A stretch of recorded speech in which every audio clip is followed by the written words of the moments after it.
Когда, по-вашему, начинается уже промышленное добыча фосфоритов Rakverskого района? Промышленная разработка месторождения начнется в 97-98 году.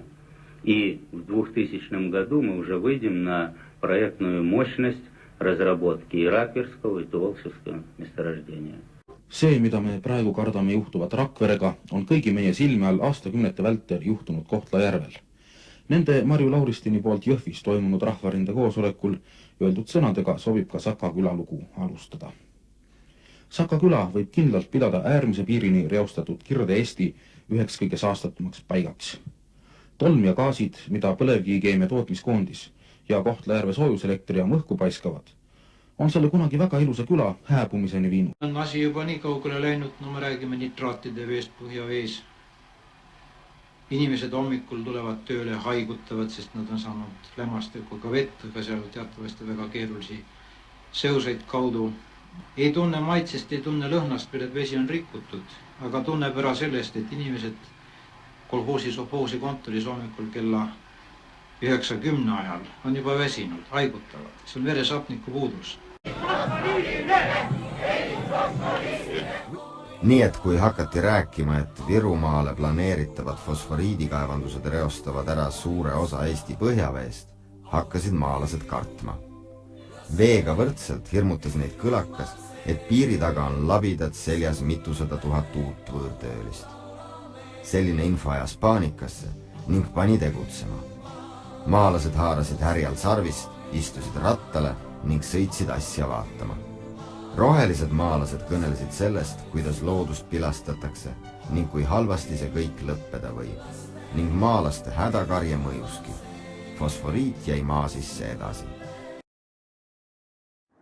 1987. aastaks oli Eesti olnud 44 aastat Nõukogude Liidu osa, aga me teadsime, et see on ebaõiglane, et 1939. aastal jagati Euroopa, Saksamaa ja Nõukogude Liidu vahel mõjusfäärideks.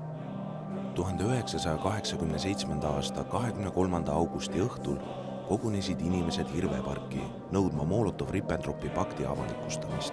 See oli esimene avalik Nõukogude vastane meeleavaldus Eestis.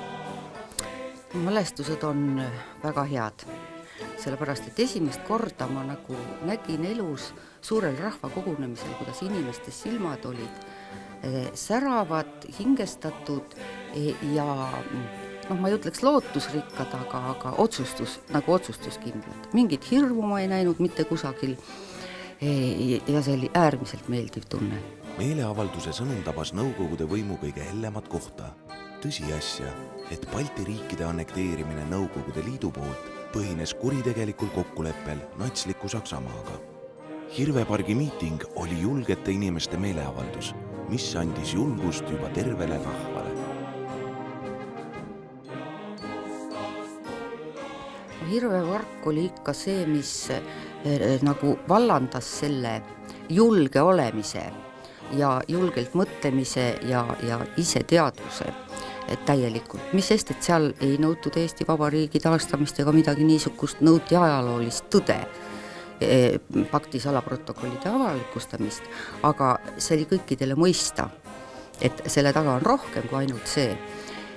Ja hakati ju allkirju koguma stalinismi ohvrite mälestusmärgi püstitamiseks, nii et see oli nii-öelda avalöök.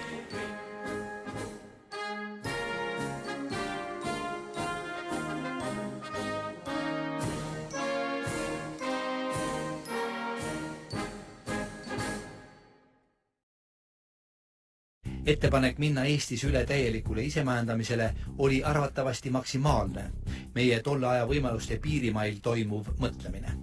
Sellegi poolest tundus isemajandava Eesti idee paljudele vabariigi tippjuhtidele arusaamatu ja ohtlik mäng tulega. Eestis tekkinud ideed tõstsid esiplaanile küsimuse, millele paljudes raamatutes ja rahvusvahelistel konverentsidel otsitakse vastust tänaseni. Kas Nõukogude Liit oli reformitav demokraatlikuks õigusriigiks? Mõned tolle aja tipp-poliitikud vastasid sellele küsimusele jaatavalt, sest nägid sotsialistlikus majandussüsteemis veel suurte reservide olemasolu. Nõukogude Liit polnud reformitav demokraatlikuks turumajandusega riigiks väga erinevate asjaolude tõttu. Tulemuseks oli see, et Eestist pärit liiduvabariigi suveräänsuse ja isemajandamise idee vastu hakati tundma suurt huvi Lätis ja Leedus, Venemaal ja Ukrainas.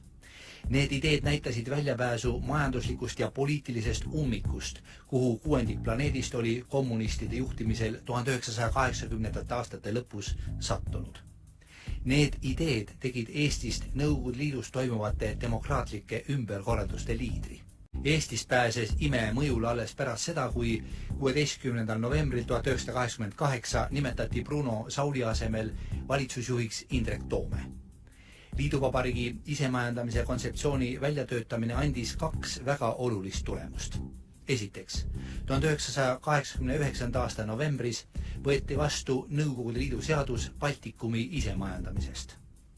Eesti saadikute poolt isemajandava liiduvabariigi idee Kremlisse toomisel olid väga olulised poliitilised tagajärjed Baltikumi, Venemaa ja hiljem ka kogu Nõukogude Liidu jaoks. Nõukogude Liidu rahumeelne lagunemine toimus suurel määral Eestis sündinud ja Venemaa poolt üle võetud liiduvabariigi suveräänsuse ning isemajandamise ideede mõjul. Eestis ja teistes Balti riikides mõisteti hästi, et meil on vabanemise lootused üksnes juhul, kui avaneb võimalus taastada iseseisvus rahumeelsete vahenditega. Nõukogude võim ei hoolinud Eesti kultuuripärandist. Oma riikluse sümbolid hävitati, kihelkonnakirikud lagunesid. See oli teadlik poliitika, et eestlaste rahvuslikku identiteeti alla suruda ja sidemeid oma ajalooga lõhkuda. 1987. aasta lõpul asutati Eesti Muinsuskaitse Selts. Kas te teate midagi Eesti Muinsuskaitse Seltsist? Alles hiljuti loodi see aasta või eelmise aasta lõpul. Järgmisel aastal kasvas seltsi liikmeskond plahvatuslikult. Kõikjal Eestis hakati taastama Nõukogude võimu poolt hävitatud eestluse sümboleid. Eesti Muinsuskaitse Selts. Ja ma tean, et ta tegeleb meie vanemate mõisade restaureerimisega ja nende uuendamisega. Nii palju ma tean, rohkem ma ei tea.